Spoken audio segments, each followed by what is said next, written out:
Rafi and Clee, live stream. Hopefully we don't say Hola, you amazing artist. Hello.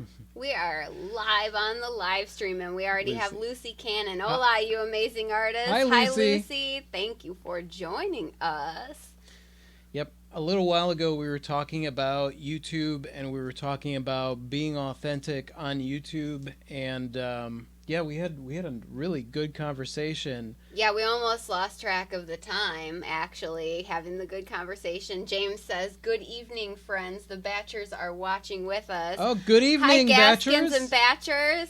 Thanks for joining our live stream. Brianna Kerr says, "I made it. Yay." Hi, Brianna. Yeah, authenticness on the YouTubes. Cool intro. Howdy, Look Deanne. at all these people. Hi, Tater Flaps. Hi, Deanne. Hi, Lori G.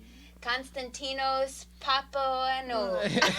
From Athens, Greece. Hi, Constantinos.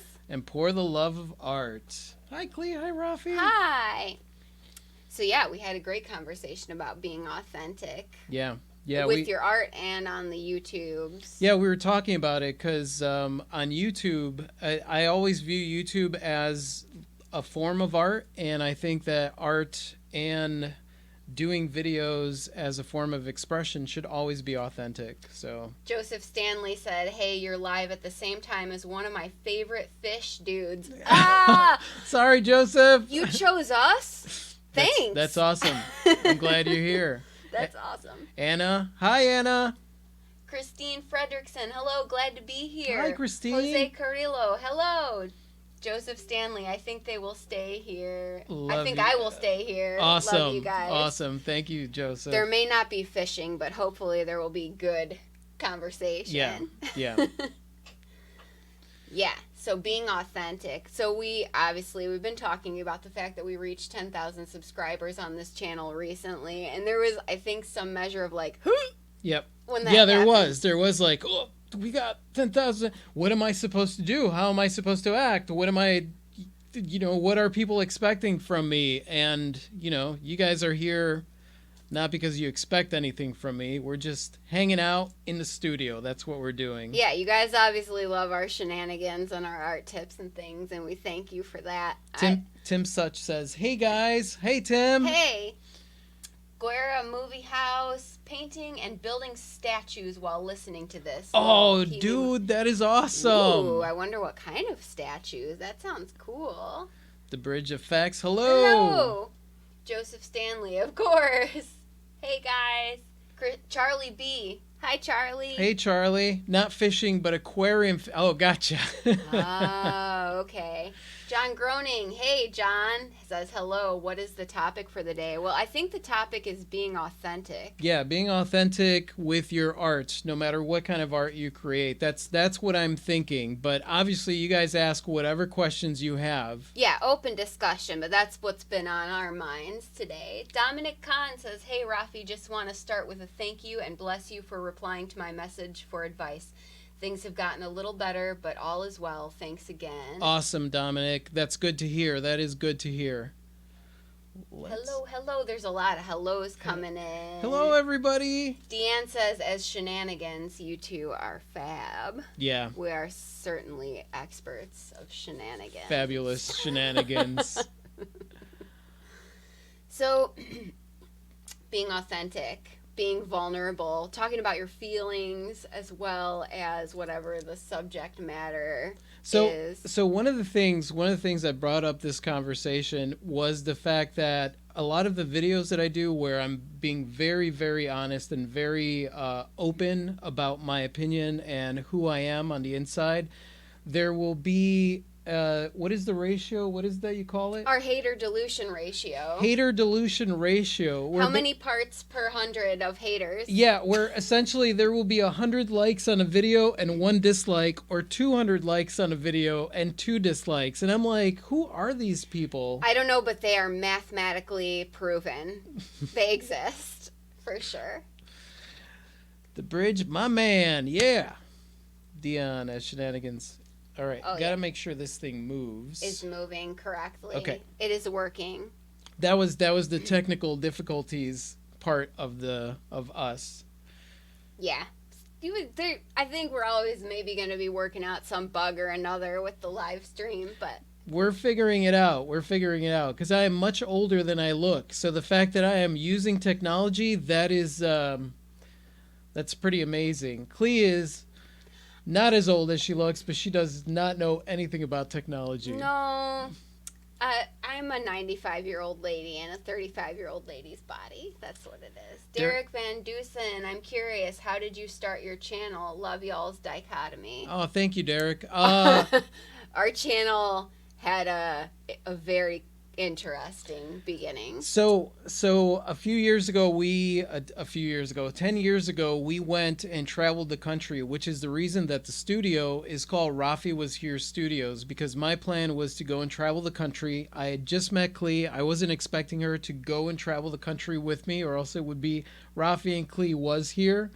It doesn't quite roll off It doesn't roll off the tongue, but I was going to travel the country, and I thought of having a traveling YouTube channel. And eventually, after doing it for a little while, I realized that I hated doing travel videos. Well, travel videos via Rafi and Clea, they suck. No, and the thing was that I had in my mind, like, oh, you get on YouTube, and then you become famous, and you do all these things.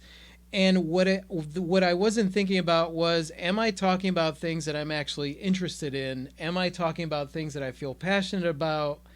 And it wasn't until recently doing the art videos that I realized, like, wait, this is what I actually like talking about. Because we did travel videos and we did skits, funny skits, which were kind of funny, maybe. Yeah. You know what the interesting thing about the travel videos is we were trying to like showcase these places, but we were going through tremendous emotional like story arcs and tremendous personal growth at that time. And we weren't talking about it. We weren't talking about it whatsoever. Because we were afraid to talk about that stuff because it's like, oh, what if people know that I'm not in a good place right now? Ooh. So while we were like figuring out our dynamic together and who we are as people, we were like, let's showcase feeding the hungry tarpon in the Florida Keys. Look at the hungry tarpon. Look, there's a bat inside the cave. Yeah. Yeah. It wasn't good. It wasn't being honest. It wasn't authentic, which is the theme of today. Yeah. Yeah. So that's Prone me. Point. Hey all, what's up? What's What is up? Then YouTube reality hits when you find out it takes 12 hours to edit a 10-minute. Yes. Yeah. It does take 12 hours to edit a 10-minute video. So I'm the one that does all the editing. Yeah, I'm just the peanut gallery. My job is pretty awesome. And my job is to weigh out and balance an art career, a full-time art career, and doing videos, because the videos don't pay as much as a lot of people assume. A lot of people assume like, oh, you're a YouTube partner, you're making all this money from YouTube. Nope, doesn't work that way. Not making all this money from YouTube. My art career is what supports the equipment and all the stuff that we do for YouTube. The reason we do YouTube is because of you guys, because of that being able to talk to you guys and have this conversation and get to be comfortable in my own skin is a big, big deal. Jose Carrillo says, is it ever okay to take a loss on your art, or should you stay steady to your prices? Your opinion. Jose, I think that honestly, on a case-by-case basis, you should take a look at that. I have taken a huge loss on some of the artwork that I've created for emotional reasons, because I felt like that person needed that art. I've had people standing in my booth crying and looking at artwork that really, really connected with them. And so in those cases, I gave them a huge discount, a bigger than normal discount on the piece, because I felt that they needed to own it. But those people are collectors for life. Yeah. For the rest of my life, those people will always, always collect my work. It is a case-by-case basis. You got to base it on how you feel in that moment, definitely, because there's an energy exchange there. So whether it's financial or you get something out of it emotionally, there's still an exchange. When somebody comes to you, it's like, yeah, offer me a deal. I've got all these things I could offer you. And you're like, you led with that right out the gate? Yeah, I would watch for that. Here. Derek Van Dusen. Here we go. Oh, you're switching over. Yep. Okay. Says, Also, what's your favorite medium to work in? And thank you for pronouncing my last name correctly. You're welcome. My favorite medium to work in is honestly whatever medium it is that I need for whatever project that I'm working on. I use a lot of acrylic, but I also use a lot of acrylic enamel. I also use a lot of oil paints. I'll use watercolors. I'll use watered down acrylics. So it all depends on what look I want to give the piece and what feeling I want the piece to have. I know that there's a lot of artists that like swear by one kind or the other. I don't. I just use whatever I need to use at that moment to make the piece do what I want it to do. Yeah. And my favorite medium is metal. Yeah. Metal. Let's see. Lori G says, how do you stay authentic when your art is from the soul, but everyone wants you to paint beach stuff because you have an art show in a boat beach town? Hey, we know something about that. Yeah, well, we live in a boat beach town, and I don't paint boats or beaches. I do have a series that I do that is representative of the Pensacola coastline, which is a beautiful white sand beaches. But they are abstract. So if you're looking at the piece, it doesn't necessarily look like the beach. It was about capturing the feeling that I felt while I was there, utilizing the colors that were so vibrant and so beautiful to me at that moment. About the feeling. Yeah, it's all about the feelings. Rafi's pretty adamant about painting what he wants regardless of what the market wants. And you know what happens is that the people that resonate with his type of art find him. Yeah. Yeah, regardless of where you live. Not everybody wants a beach painting. Some people want, there's a lot of people out there that love a beach painting. And I'm not going to put down anybody that paints beach scenes or anything like that and are passionate about those. But at the same time, everybody has different taste. You want to attract the customers that are going to like the kind of art that you love to create. That way, 10 years from now, you're not like, if I paint another boat, I'm going to vomit. Yeah, because if not, then you get stuck. People know you as the person that does these beach scenes, and then that's all you're selling, and you get stuck doing that, and you hate every single moment of it, and that's not a good representation of your art. No. Kai says, what kind of editing software do you use? I use Sony Vegas to edit my videos. Sony Vegas. I've always used Sony Vegas from back in the day when I was editing videos with my kids, little horror movies and stuff like that. That's what I learned how to use, and that's what I use. It's the easiest one for me. Blue Tea Art says, is skill more important than creativity? No.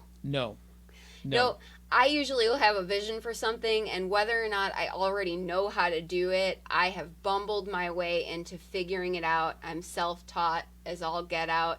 And having the vision for something is what brings it forth into reality. You will figure out how to do it by doing it. And the thing is that a skill gets developed. A lot of people think that skills are something that is already formulated and that's what you're supposed to follow. But a skill gets developed the more that you do it and the more that you perfect it yourself. So be prepared to make a lot of mistakes and then keep doing it, and then you develop your own skill, your own way of doing it. So yeah, there's a combination there. Creativity is what creates the skill in the first place. Creativity drives the need for the skill set. Yep. Constantino says, what defines the quality of a work of art? Are there quality criteria? How do galleries decide? You know what? It all depends on the gallery. Each gallery is going to be different. Each gallery owner has their own taste, their own idea of what quality of art is supposed to be. So that's something that you would have to take care of on a case-by-case basis with people that you meet. You got to remember, a lot of us will view galleries as like this big one organism that's out there, but it's not. It's individual business owners. Their business is to own a gallery. You want to get to know the gallery owner and get to know what it is that they like and whether or not your art is a good fit for them or whether or not this gallery is a good fit for you. Yeah, and don't be afraid to ask them what they expect from you as an artist. What do you want to see from me? What does my presentation need to look like? Yeah, exactly.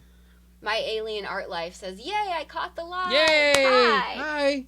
Sterling Ryder. Hi, Rafi. Hi, Klee. Can you give some info on what types of canvases that you use? And do you like the canvases 1 or 2 inch deep and paint the edges. And yes, I always paint the edges because I don't frame my work. I always allow the person that bought it to decide whether or not they want to frame the work. So I always paint the edges. And it all depends on the piece and what I'm trying to say, whether or not it is an inch or 2 inches deep.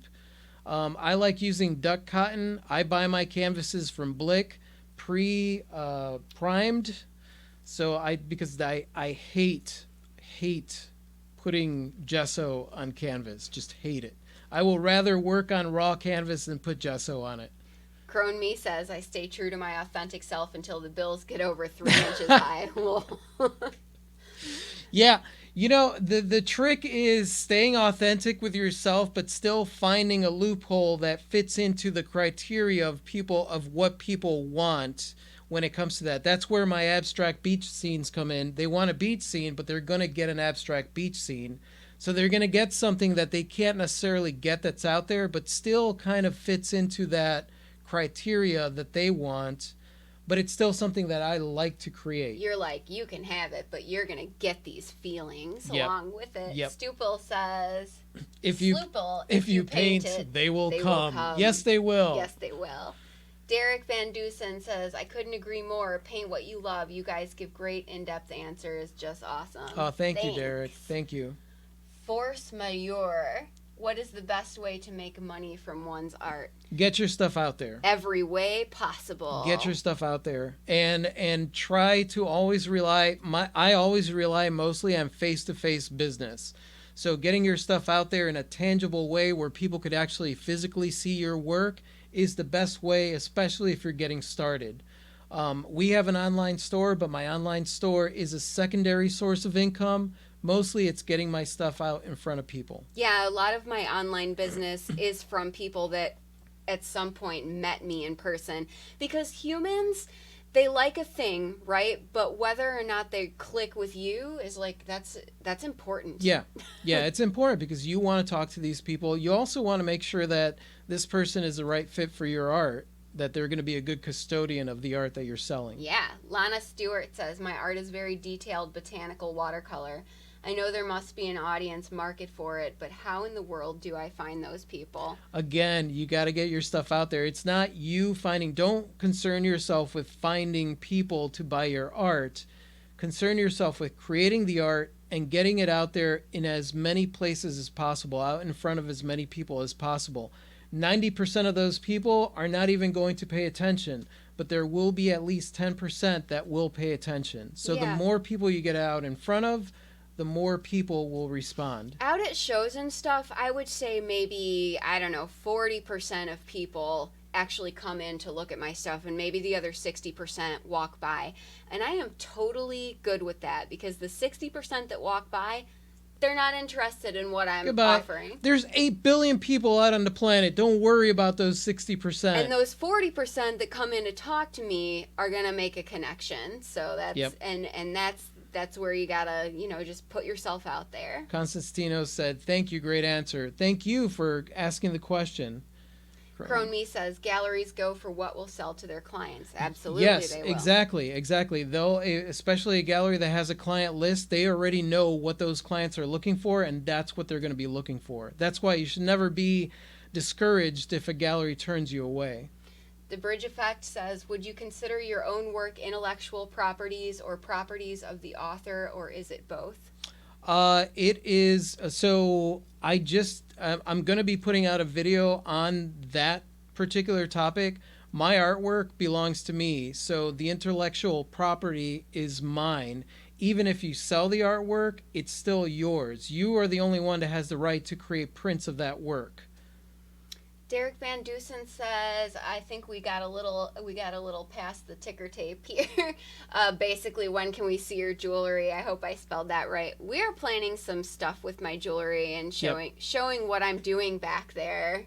Yes. A little more. Yes. That will be coming. I'm getting all the stuff straight with the videos because we're putting a little bit more time and energy. As you guys know, we have a Patreon, so we are making a little bit of income that we're able to put towards the videos. Mm-hmm. And so we're putting a little bit more focus towards the videos, but I'm still figuring out exactly how to do that. So we'll be doing that soon. You'll be getting a lot more of this one over here. Not just blurry. It'll be Yeah. in focus. In focus. Things with me over there. Adventure seeking artist. I'm finally made it. Yay! Hi. I think scroll back up a little on the Okay. chat box. I think we might have missed a couple of people. Let's Wait, see. where can I see? Chromie galleries. Would you consider your own? Do you do any digital artwork, Mario? Mario, the only digital artwork that I do is when I'm doing my advertising stuff, or when I'm working on, I have t-shirts, so when I'm working on a t-shirt design, that's the only time I do any digital artwork. Tater Flap says, I've seen bear house paint in your videos. I use bear for my paintings. I wondered if you do too. It's a great paint to work Yes, with. I do. Yes, I do. I love bear. I don't use any Glidden. If I'm going to use... So one thing that people don't realize is that a lot of the standards that we have about paint comes from the olden days when like house paints had lead in them, and they talk about like not being able to use it because it has high VOC. Technology has changed so much with paint, and bear paint is an enamel, but it is 100% acrylic enamel, and it is something that will hold up through the test of time. So yes, I use bear paint in a lot of my paints, and I'll mix it with acrylics and oils. I do a lot of mixing of all my paints. They see us coming at the hardware store and they're like, oh boy. Yeah, the bear rep knows me by name, has bought some of my art. That's true, yeah. Yeah. He's a great human. Adventure seeking artist. I'm finally made it. Hello, Rafi and Klee. Hi. What's the biggest size canvas you have shipped? 6 foot by 4 feet. To quite a distance. To Washington, which is on the other side of the country, and it cost me about $60 through FedEx. FedEx. $70. FedEx is really reasonable for large. For big pieces, not for little if it pieces. fits their like standard dimensions, right? Yep. So suggest showing a garden group. Oh, she's answering somebody else's question. Yeah, I like when Yeah. people are communicating with each other too and helping each other out. All right, let's go back to the bottom here. If we missed your question, I'm sorry, but the ticker tape's going. It's moving, we're trying. All right, go. I recently made a small rip in a painting I sold. I painted the area and it sort of acts like a filler. The ticker tape just moved. Yep. Yeah, I actually have a series out there that I did on purpose because the canvases were ripped when they got delivered. And I ripped another piece of a bunch of pieces of canvas and used them to seal all of those holes. And so the pieces of canvas, that series is called Patches of Canvas.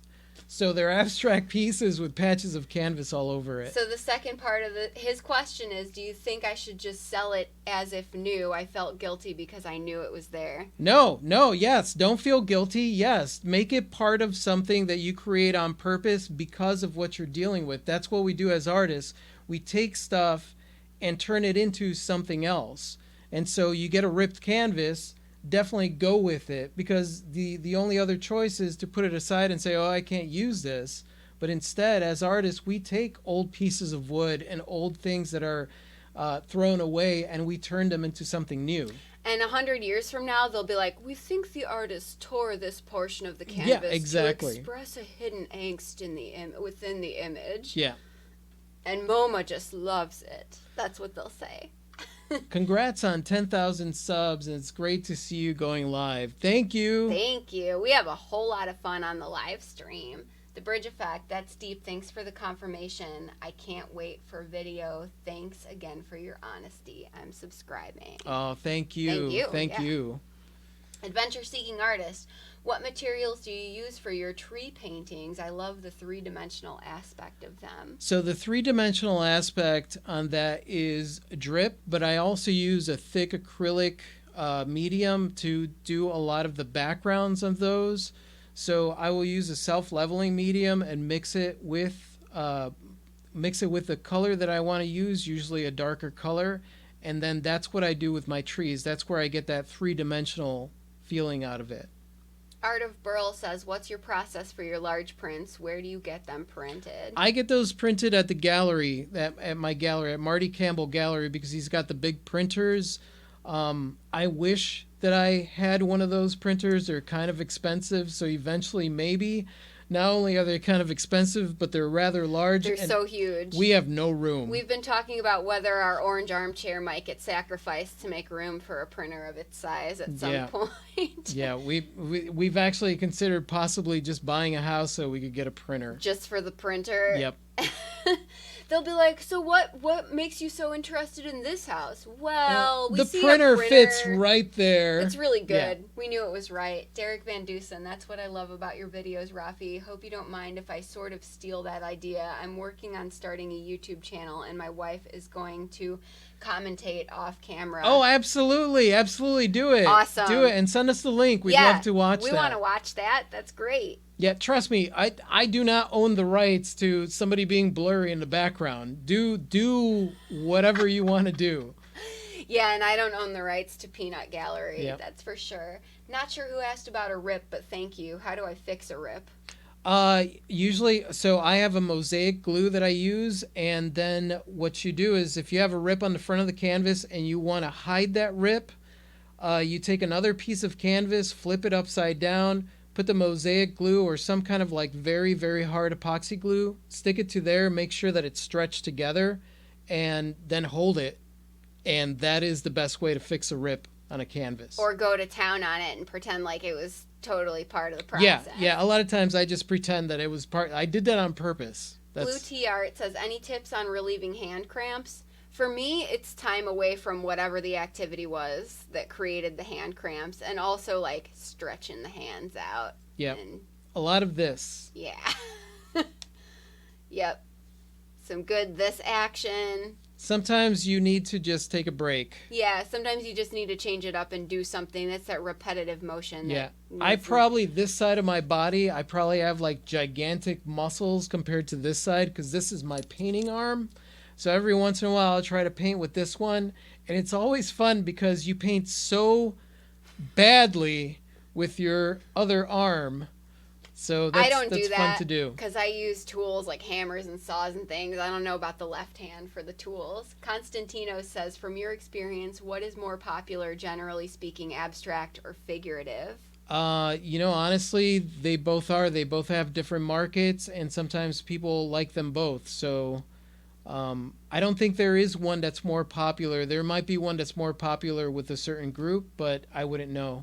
I love both. Scroll the ticker tape back up, if you will. I think we missed just a couple. Right here. What's your number one way to deliver your artwork to clients who want to buy your work online? I just do USPS. I think the larger pieces, the larger than 30 by 30, I'll use FedEx, but for anything that's 30 by 30, I use USPS because they will deliver priority mail up to 30 by 30. Same. I use USPS, flat rate priority everywhere in the U.S. I've never had a package fail to reach its destination, and I use it to First Class International for international orders, and for the most part, they even provide tracking information for international stuff, so it's great.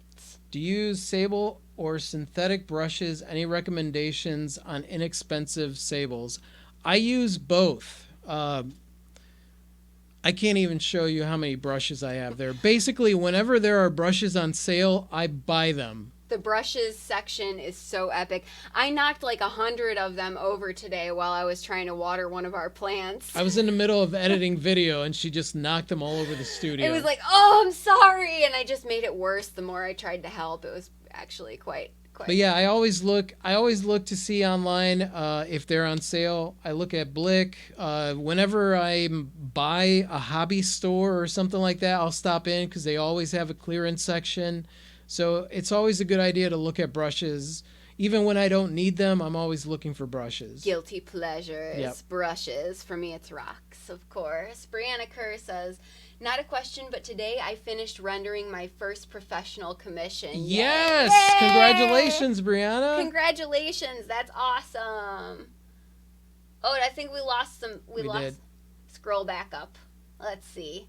One moment, please. Here, we're gonna have to go back down to the bottom. Okay. If we missed your question, James, no, the orange chair stays. the orange chair always will stay, even if it gets put somewhere else, because Yeah. it was our first purchase together as a couple 10 years So ago. cheesy. Yeah. Such an ugly, beautiful orange Yep. chair. Yay, more blurry artists. Love it.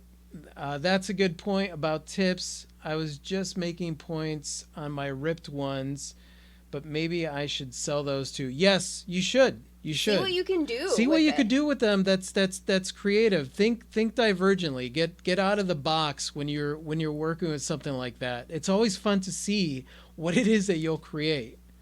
Brooke G says, just want to say I love you guys so much, the art, the jewelry, and the music. I wander around my house singing Rafi's tips for artists because he loves you. Oh, thank you, Brooke. It's super fun fact. Sometimes I do too. Yep. Sing our jingles in the house. Yeah, whenever I'm editing video, you could hear Clee in the background singing like yep. All right. For the love of art, do you ever refuse to sell an art piece to someone because you don't think they will appreciate it the way you intended, or because you don't want any association to that person? Yes, that's happened. Yeah, I have. And I hate to admit that, but yeah, it has happened. Look, sometimes somebody just isn't jiving with you, and you're like, I don't want a piece to go home with you. I Yeah. just don't. What kind of life is it going to have? Yeah. Yeah, it's okay. You reserve that right. John Groening, how are the ceiling sculptures going? Will you be sharing how the restaurant looks? Is this still a project? Yes, it will be a future project. It's actually a challenge. We have the art. The Art Career Challenge of Awesome. Yeah, and Clee challenged me to actually create them when I was being a big chicken. So those will happen, and I will be doing a video about the creation of those and how they look at the restaurant. Crone me. Clee needs a massage monkey for her neck. Staying in that sitting and down looking at your works has to be a pain in the neck. Yeah, it is. I have to get up and walk around and do different things. I can't be sitting at the bench for long periods of time. I do a lot of stretching. Yeah. It's true. Yeah, we have to do a lot of stretching. You got to keep the muscles. This side here, when I went to the massage for, she was like, you need to start using your other arm for painting. And I was working on some project where I needed to do detailed work, and I was trying to use my left hand. It was very demotivating to try and do that, but apparently you got to use both sides of your butt. You like this? Yeah, that's good. That's not also good. a good dance move. I'm a believer in stretching, and we try to help each other out. You know what I mean? Yeah. Yeah, we'll do that. We'll walk up and I'll be Yeah. like, how's your shoulders? Yep. And then she'll be like, don't stop. I'm like, I have stuff to do. I got stuff to do. Or be like, my hammering arm is so tired. Oh, God. Yeah. I love that chair. Yeah, we love that chair. That chair is not going anywhere, truth be told. Really. It weighs like a ton. It's such an old, heavy, wonderful chair. I found that go ahead and read that. I found that a nail painter detail brush is the best liner, better than what I get at the art supply store. Yes. And that's I have a lot of brushes that aren't supposed to be for art. They'll be for painting nails or for painting other things. Yeah, even some of can't the think of really anything. good drip bottles are from a beauty supply store. Yep. Yeah, because they have a more precision. Anytime, one of my favorite things is to go into the dollar store and look around at random things and see what can I use that for? Maybe I could use that spatula to lay out texture. Just get inventive with it. Not all art supplies have to come from the art store. No, it's true. Adventure seeking artist. I just opened up an Etsy store. What advice do you have for showcasing pieces and marketing your listings in your store? I will hand that over to Clee because her phone is always going cha-ching, not mine. So it happens slowly over time for me, but I take the best possible pictures that I possibly can, indoor and outdoor, so you can see the pieces in both types of lighting. I fill out my descriptions really well, probably too well. I make sure my keywords are always filled in, and I try to add 1 to 2 new pieces a week to keep consistently adding to the store. I do use promoted listings on Etsy. They're not that profitable for me, but I keep trying at those. But I've really kind of grown that organically over time by just trying to add those things on a consistent basis. Always be designing and adding new pieces to it. The sales that I get on my online store is people that I send there. So a lot of it has to do with the blogs that I write and just different outlets of me sending people to my store. I get like direct traffic from Etsy, and I really do think it's probably my keywords and my good photos. Yeah. Yep. Shane Bissell said, "I know a good therapist." Yes, Shane, thank you. Yeah. Definitely could use a When we're good like massage. super, yeah, we are kind of like the muscles have been feeling pretty whack lately. For the love of art, thank you. Good to know it's not just me. No, it's not. The bridge effect. How many projects have y'all completed together as a couple?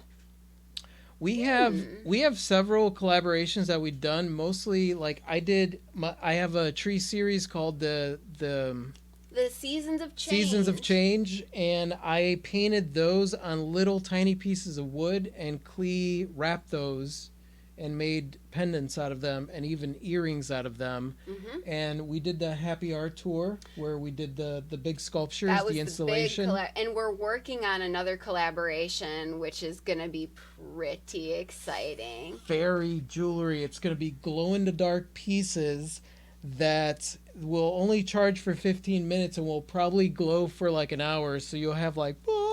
Yes, and because I am who I am, it will also incorporate crystals. Yeah, it's going to be amazing. Yeah. I'm excited about it. Yeah, we can't wait to release that.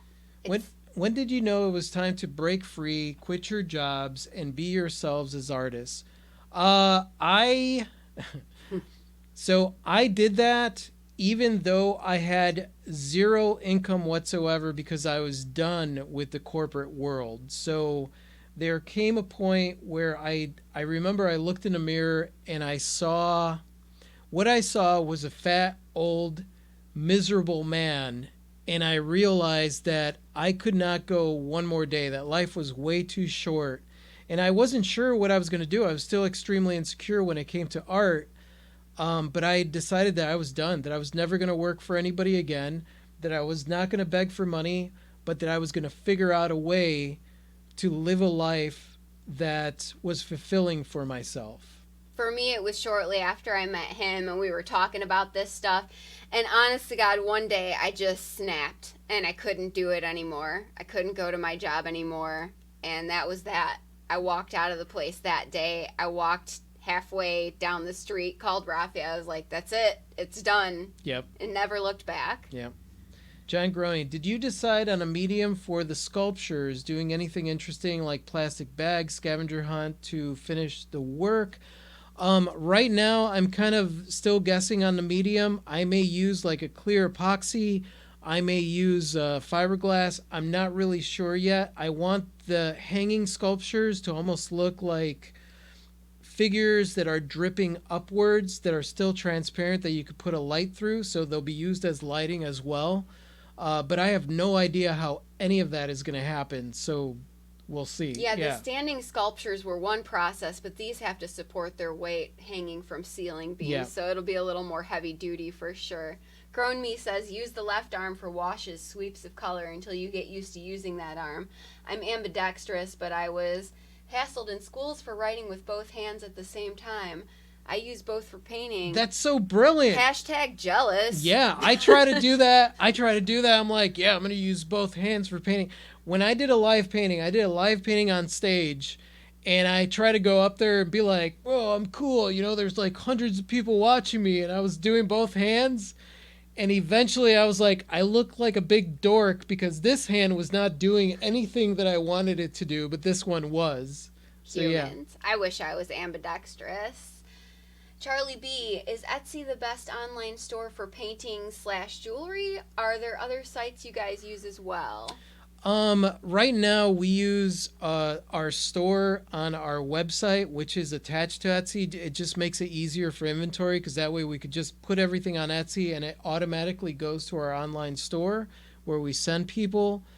The thing about Etsy is that Etsy is both not a good place for artists, but it is also a great place for artists. Etsy is more geared towards crafters. The benefit of Etsy is that they already have millions of customers, bajillions, that visit the Etsy store. So that's just another marketplace where you could put your stuff out there. And really, to list something, you're only paying about 20 cents for every 3 months. and a very reasonable percentage. Yeah. Etsy offers a lot of things that I have not seen from other e-commerce places, so that's where I choose to show. And I think that's the reason I like Etsy, is because it's so simple to list stuff, and there's so many variances that you could put on there. It's designed more for like somebody who's running a business than just posting something online and like a lot of the sites that I've tried. And I have to say, like, I tested out and tried Amazon Handmade for a while, and I consider myself to be a pretty seasoned online seller, but that literally was rocket science. Like, they made it really, like, complicated and hard to understand. What I didn't like about Amazon Handmade, because I sold a set of trees on there, and with Etsy you get paid, and for a made to order, a lot of times you need to get that money up front so you could buy the materials to make the artwork. And with Amazon Handmade, it's not until after you ship it that you will get the money. So yeah, I didn't like Amazon Handmade holding my money. I didn't even get that far. I didn't even get an item on there. Yeah. Yeah. Etsy's been doing pretty well for me as a jewelry artist, and the jewelry category is pretty big, but you just stay persistent at whatever it is that you're doing on there. Crone Me just had Kung Pao beef for dinner. Kung Pao beef. Fortune says you will travel far and wide for both pleasure and business. The gypsy in me is smiling, just sharing. That's very awesome. Cool.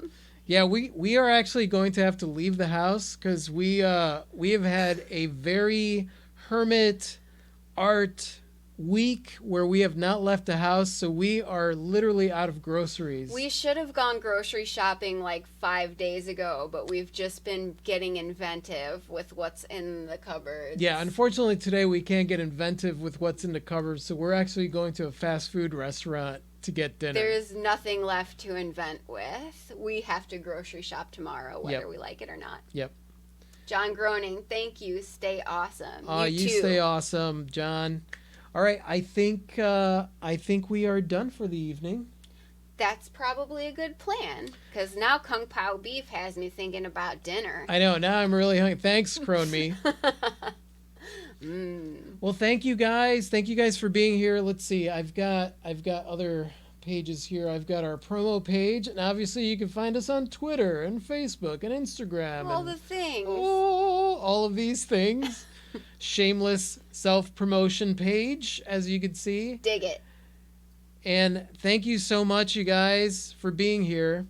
Did you want to answer one more question? Okay, we've got a couple more. All right. Where do you get your major source of income? Art shows, commissions, other? All of them. Yeah, all of the above, and pretty equal percentages, actually. So do them all. Let's see. Not ever leaving the house is a dream of mine. Yep. Yeah. Ramen and dandelion leaf flowers. Yes, I've been there. Yeah, Yeah. I don't have any ramen noodle soup left. I've eaten it all. Derek, I'm so going to have to hitchhike to meet y'all and hopefully buy one of your pieces. Where am I going? Well, we are in Pensacola. Pensacola, Florida. We're in Pensacola, and pretty soon we're going to open up a P.O. box so that we can list it publicly. Yeah, that way we've had people that want to send us things like cookies and artwork, and that's really cookies exciting. and artwork. Thank you so much for your insight. Oh, thank you for being here. Thank you to everyone for being here. Yeah. This is so much fun. I always look so forward to the live stream. Yeah, and you talking guys. To you guys. You guys are so freaking awesome. Thank you. And let's see. Thank you so much for being here. Obviously, you guys know that I absolutely freaking adore you. And I do as well. Yep. And that's it. Say goodbye, Clee. Good evening. Adios. And now you can see me try to figure out. Awkwardly finding the end stream button. James Gaskin. Thank you for spending time with us, you guys. We love you guys. We love you. All right, now I found a button. Adios. Goodbye. I think. I don't know.